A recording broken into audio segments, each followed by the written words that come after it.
말씀은 느헤미야 7장 3절에서 4절입니다. 내가 그들에게 이르기를 해가 높이 뜨기 전에는 예루살렘 성문을 열지 말고 아직 파수할 때에 곧 문을 닫고 빗장을 지르며 또 예루살렘 주민이 각각 자기가 지키는 곳에서 파수하되 자기 집 맞은편을 지키게 하라 하였노니 그 성읍은 광대하고 그 주민은 적으며 가옥은 미처 건축하지 못하였음이니라. 성벽의 역사가 52일 만에 끝이 났습니다.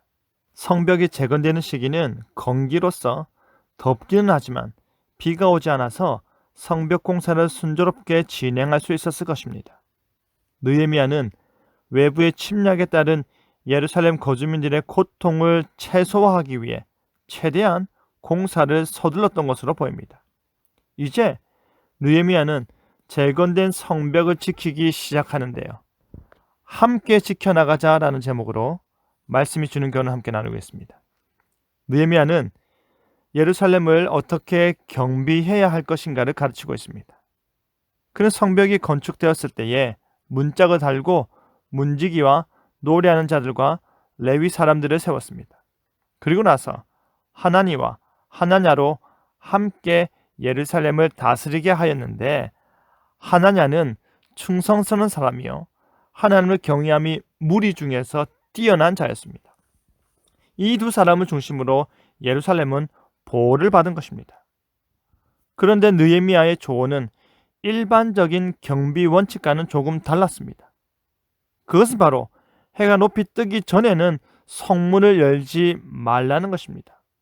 보통이라면 해가 뜸과 동시에 성문이 열렸지만 해가 높이 뜬 이후에서야 성문을 열라는 것은 경계를 보다 철저히 하라는 것입니다. 긴장을 늦추지 않은 상태가 아니라 그 어떠한 위험과 시련조차도 거부하는 정도의 강도로 할 수 있습니다.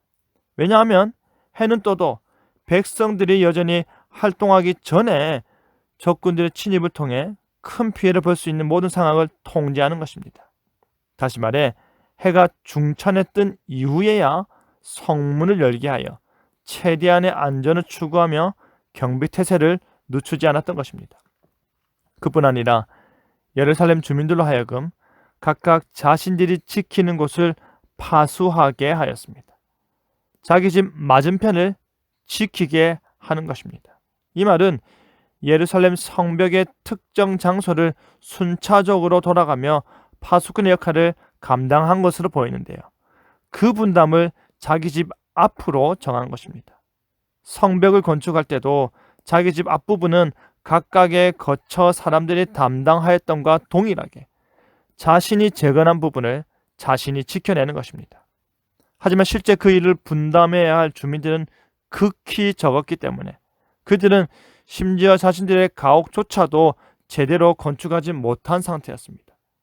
이들은 먼저 하나님의 성전과 성벽 재건을 위해 힘을 모으는 일에 최선을 다한 것으로 보입니다. 사실 이들은 스룹바벨과 함께 귀환한 이스라엘 백성들이 자신들의 집 짓는 일에 혈안이 되어 성전 재건을 등한시한 것과는 완전히 다른 모습입니다. 너무나도 적은 수의 사람들이 예루살렘에 거주하며 성벽 재건의 일을 감당하고 경계 근무를 하다 보니 자신의 집은 여전히 미흡한 상태였던 것입니다.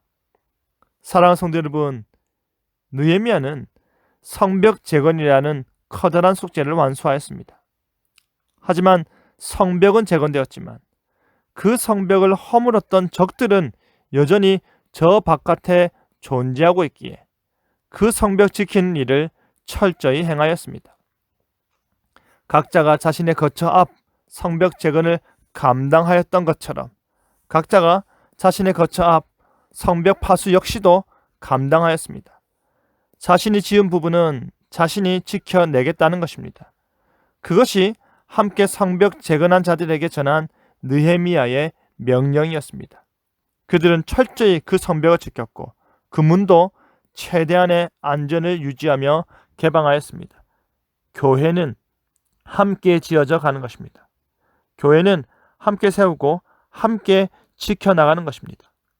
그리고 들어오는 사람, 신앙을 회복하는 사람도 동일한 신앙 고백을 확인한 후 받아들이고 계속해서 함께 견고한 성을 세워나가는 관계가 되어야 할 것입니다.